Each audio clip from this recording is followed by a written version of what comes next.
Lance, I wonder if you've addressed at all rankings, or if your team has, or if you're aware of any chatter going on about where you guys sit. I have not. I have not. Never have. You know, national recognition as a whole,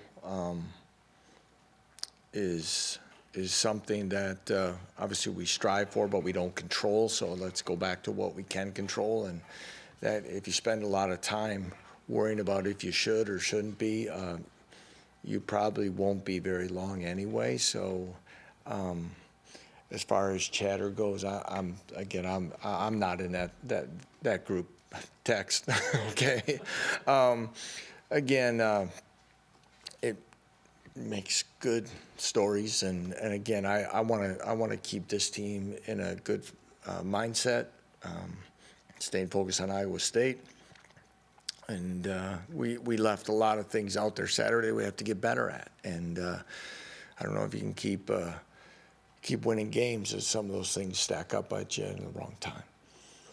When you look ahead at your schedule, strength of schedule is pretty good right now. You obviously have some good wins, a couple good road wins. But what do you tell these guys about what's ahead, and Big 12 conference play? And does anything have to change there, mindset-wise? You know, what we talk about is Iowa State. I'm sorry. It's what it has to be.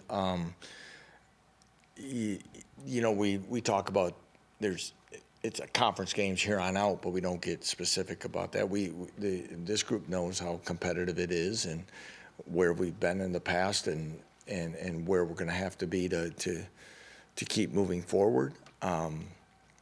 Playing West Virginia a few weeks ago, it's not like it's conference opener time, so it's a little different for us, so I don't have to talk about that.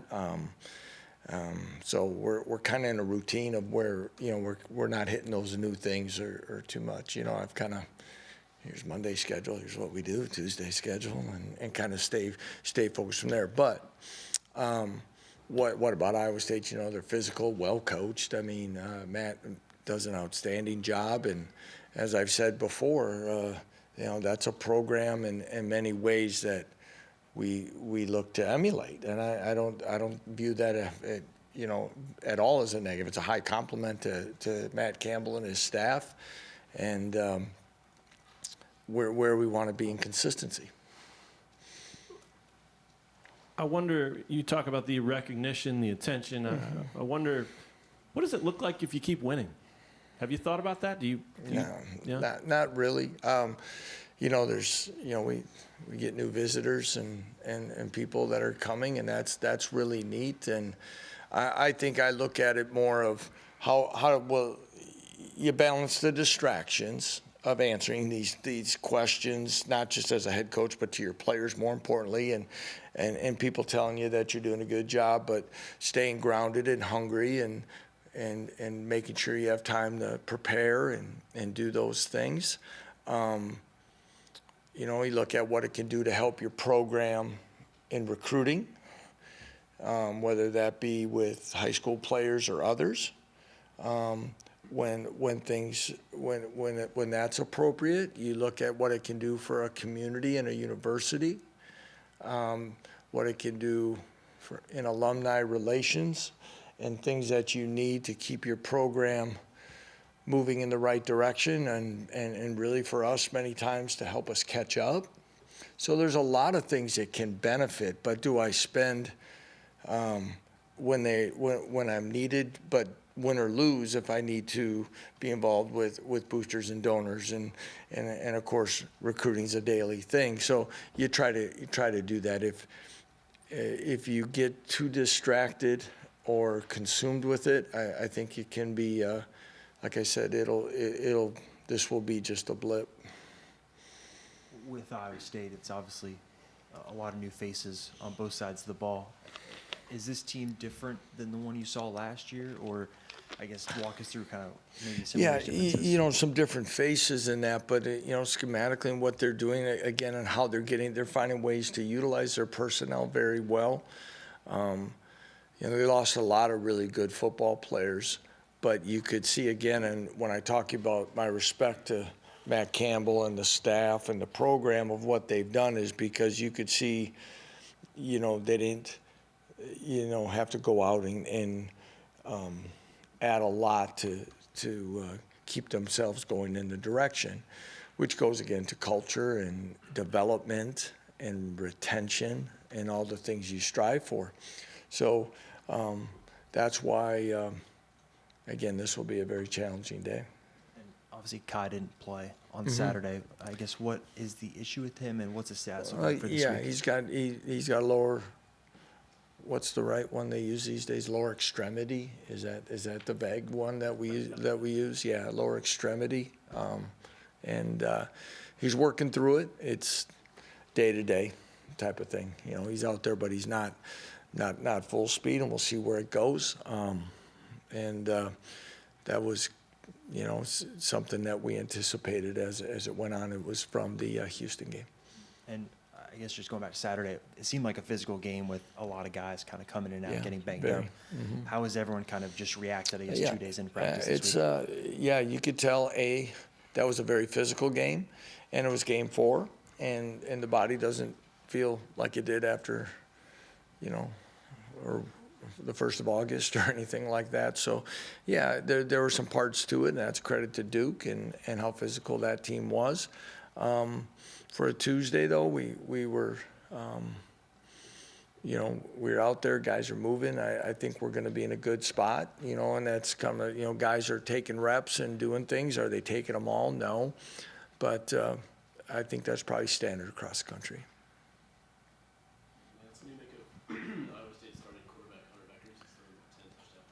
Yeah, again, I don't know a ton about them. I've seen some articles like before, whether or not they should have gone out and looked for somebody. But again, there's a guy that's learned under an excellent quarterback, a consistent system. When I talk about the continuity and my respect for them, one of the things that, again, I think we've done a decent job of, but they as well, is consistency within their staff. So the same message and learning the system and being there and having patience, which is tough in today's college football world. You can see a young man who's executing with confidence and understanding of where he needs to go with the ball, and he's making all the throws for them. Coach, for a piece I'm working on for just a little bit down the road, could you ask you a question about Sam Burt, the importance of a guy like that in general as you're turning a program around, and Sam specifically, what he brings to the program? He's such a great young man for many reasons. He's the only married guy on the team, which puts a whole different thing on his plate and understanding. And he was injured in the first game last year, and I think we've talked that story a little bit. But again, if anybody's new, he came back halfway through the year and had a chance, and I brought him in and asked him about would he consider redshirting, because again, his passion and pride for this program and our university in this state was something that I thought was special, and I thought it could be impactful for a young football team, as young as we were, to kind of help lead this program, through tough times. And he went and thought about it, came back, said yes, and then we sat down and talked about what he just asked if his thing was, he said he'd do it. He had 3 games to play. He just asked to play the K-State game because wanted to play in the rival game. So other than that, his unselfishness, his leadership of what he gives us in consistency, and he's been doing it in such a humble way. You're really happy for everyone in the locker room, but there's guys like Sam that have been through, let alone that could have easily, like others have, just played it out or elected to leave with eligibility remaining. I really respect everything about him. Coach, I have just one more. Also, maybe just a little bit down the road, but you mentioned about the impact of the excitement around the program on university life. Coach Self, I think, has talked about in the past about how much of an influence a successful football season can have on kind of setting a tone for athletics on a university campus. Yep. In your long experience, what are your thoughts about football's role? Yeah, I've always felt strongly about that. I think that's true in the high school ranks. You talk to high school administrators, principals, and things. They talk about what it does to the hallways of a high school when the school year gets kicked off, and your high school football team's playing well. They don't seem to have as many discipline issues. Their excitement, they're looking forward to Fridays. What it does for communities, and the same thing can be said at the college football level, and I think it's very true, especially in a community like ours. Now, we're very unique because of our rich tradition in basketball that sometimes it doesn't, and they've been carrying this torch for so long. And we understood when we arrived the challenge, but understanding about what it can do for a community, and Coach Self's been very supportive in that, and again, we're just trying to do our little piece here within this thing.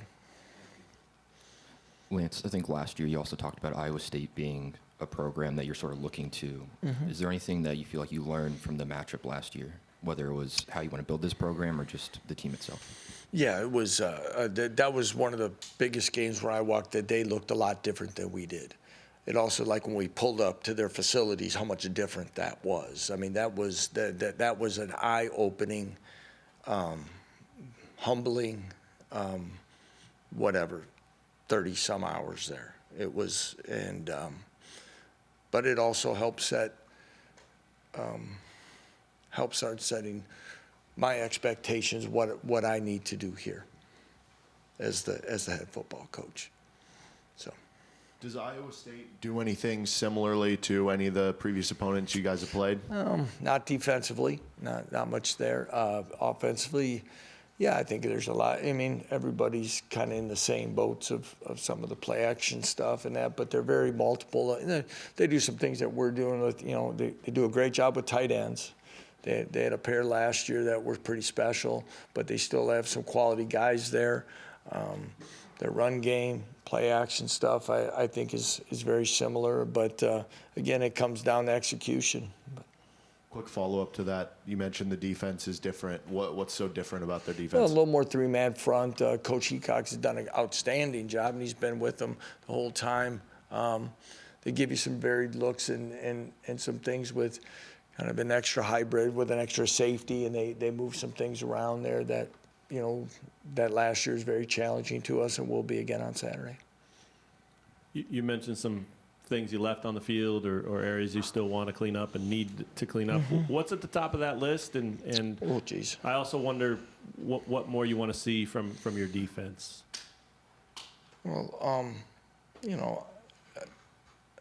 I think defensively, again, there's consistent, but we got to get some stops when we need to. We had 2 personal fouls and a pass interference call. I mean, now we can debate those and can and will or whatever, but they're not going to change. But we had 4 fourth quarter penalties. So I guess I could start there and work backwards, but 4 fourth quarter penalties, that's not, something that we like. I think I might have said it Saturday after the game. We're going to go for it on 4th down, and we have a movement penalty, and then we got to punt the ball, and we're doing pretty well offensively. So those are definitely things we want to clean up. But at the same time, I do think we're playing more aggressively on defense this year, and sometimes you're going to have aggressive penalties. So I want to balance that. I don't. The late hit that Lonnie had on the quarterback, I get it. It was. Nothing against the crew, but as ACC crew, and you got into the fake slide last year, and they're going to be called that really tight, and they did, and so be it. You go to the beginning of the game, what do we want to clean up? You want to be able to punch it in from the 1, okay? And there's different things there. So that, and then we got to win the turnover battle. Can't turn it over in the red zone, and so it's kind of been said to me, and